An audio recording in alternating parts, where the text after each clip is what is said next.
ايه ده؟ ايه الطعابة والحلاوة دي اقسم بالله؟ فيلم ميشن امبوسيبل ديد ريكينج بارت 1، وده عشان قبل ما تدخل الفيلم تبقى عارف ان له بارت 2. والفيلم من بطولة توم كروز وريبيكا فيرجسون. وقبل ما تشوف الجزء ده لو عايز تشوف الاجزاء اللي فاتت ممكن تشوفها، بس هل لو انت ما شوفش الاجزاء اللي فاتت هتقدر انك تشوف الفيلم ده؟ ادخل شوفه ومش هيأثر اي حاجه في تجربه المشاهده، بس الاحسن انك تشوف يعني. ولو مش عايز تشوف كل الاجزاء اللي فاتت ممكن تشوف اخر 3 اجزاء مثلا. وقصه الفيلم ببساطه بتتكلم عن ظهور فيروس، وده طبعا من غير اي حرق، ده انت هتعرفه في اول الفيلم، عن ظهور فيروس او حاجه ليها علاقه بالاي اي او الذكاء الاصطناعي.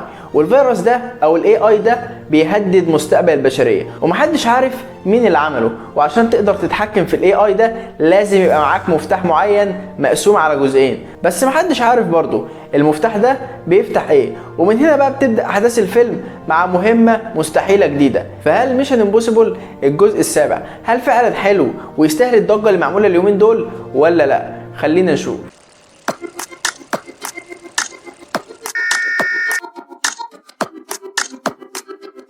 بالنسبه لي توم كروز من اميز الممثلين اللي قدروا يطوروا من نفسهم ويستمروا لفترات طويله جدا، وكل فتره وفتره في نجاح حلو جدا جدا. عاوز بقى دلوقتي اتكلم عن تجربه الاكشن. تجربه الاكشن في الفيلم ده كانت مميزه وحلوه جدا جدا جدا بكل التفاصيل اللي فيها والكادرات والحركات وكل الكلام ده. وعلى فكره الفيلم ده نظيف، يعني ما فيهوش مشاهد مثلا بلس 18 ولا في اجندات في الفيلم، لا الفيلم نظيف. والفيلم ده حوالي 2.5 ساعة ويمكن ازيد كمان شويه، فصعب قوي انك تلاقي فيلم زي ده او فيلم بالطول ده ما فيهوش حاجات خارجه كتير.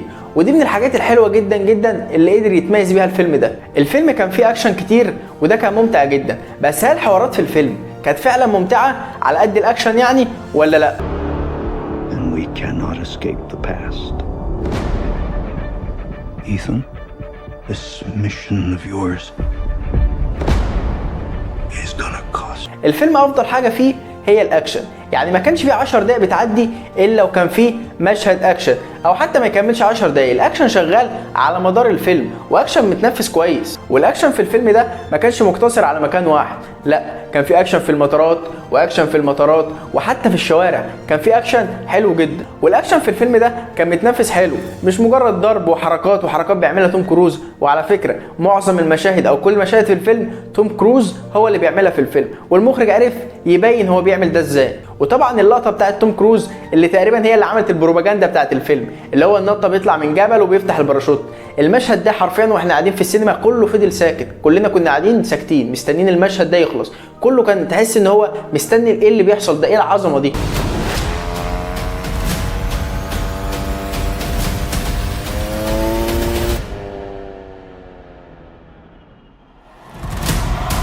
فحرفيا ما كانش في حد بيتحرك في السينما.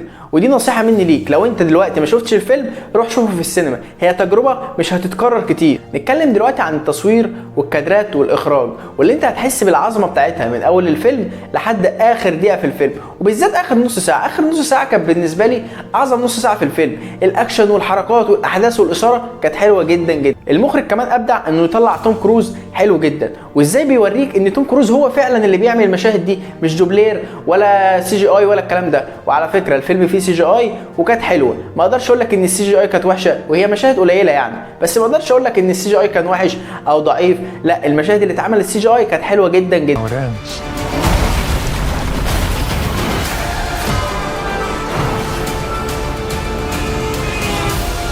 ومش هتحس فيه حاجات فيك زي فيلم ذا فلاش مثلا، اللي انت هتبص للمشهد هتعرف ان المشهد ده فيك. والتجربه الصوتيه في الفيلم ده كانت فعلا استثنائيه. التجربه الصوتيه والمؤثرات فكرتني في فيلم ذا فيوري، وحركه الدبابات وهي ماشيه واول طلقه بتطلع كان صوتها عامل ازاي، كل ده انت هتحس بيه في السينما. فتجربه السينما فعلا ما تتفوتش. فالفيلم اخراجيا وتصوير وكمؤثرات صوتيه وبصريات وسي جي اي كان موفق جدا في الفيلم ده.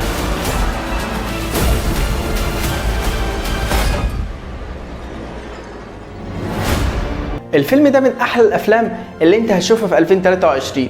مش بس من احلى الافلام، الفيلم ده من احلى التجارب السينمائيه اللي انت هتشوفها في 2023. وانا برضو لتاني مره هنصحك واقول لك روح شوف الفيلم ده في السينما. في افلام كتير نزلت في 2023 زي فيلم فاست اكس فعلا، بس مش كل شويه بقى الفيلم ده يقول لك ذا فاميلي ذا فاميلي ذا فاميلي، لا الفيلم فعلا حلو. وبالمناسبه يعني فيلم فاست اكس عملنا له مراجعه هنا في القناه، لو ما شفتهاش ارجع شوفها. وبالمناسبه تاني ما تنساش تعمل لايك وشير عشان ده اكيد بيساعد. واداء الممثلين في الفيلم كان حلو جدا، مفيش ممثل او ممثله اقدر اقول عليه انه كان وحش مثلا في الفيلم، معظم الممثلين في الفيلم كان حلو جدا. وما اقدرش اقول ان حد قلل من الفيلم او حد زود من الفيلم، طبعا توم كروز في حته تانيه مش عايزين نتكلم عليه حدث ولا حرج، الراجل عمل الفيلم في سنه ده لا حاجه عبقريه جدا. فيلم ميشن امبوسيبل 7، الفيلم ده من احلى الحاجات اللي انت هتشوفها دلوقتي. الفيلم بيحاول يواكب العصر اللي احنا بنعيشه دلوقتي، واللي قدم ده بشكل حلو جدا وعرف يوظفه ازاي بالاحداث. وكمان الفيلم بيمهد لبارت 2 اللي انت هتبقى مخلص الفيلم ده ومستني من دلوقتي لحد ما تشوف بارت 2. وفيلم ميشن امبوسيبل 7 انت هتستنى كمان لحد ما ينزل على النت او ينزل على اي منصه عشان تقدر تشوفه، لانه فعلا كان حلو والمؤثرات اللي فيه كانت حلوه والمشاهد كانت حلوه. والفيلم طويل يعني حوالي ساعتين او 3 ساعات الا ربع، بس كل ده متعه عليك انت وانت بتتفرج. وممكن لو هنقيم الفيلم ده نديله مثلا 8.5 من 10، ده لو مش هنديله 9 من 10 كمان. وبس كل ده كلامنا عن فيلم ميشن امبوسيبل. وبس كده، لو عجبك الكلام ما تنساش تعمل شير ولايك وسبسكرايب. ولو عايز تابعني على الحسابات الشخصيه على فيسبوك وتويتر والانستجرام هتلاقي كل اللينكات تحت في الديسكريبشن. سلام.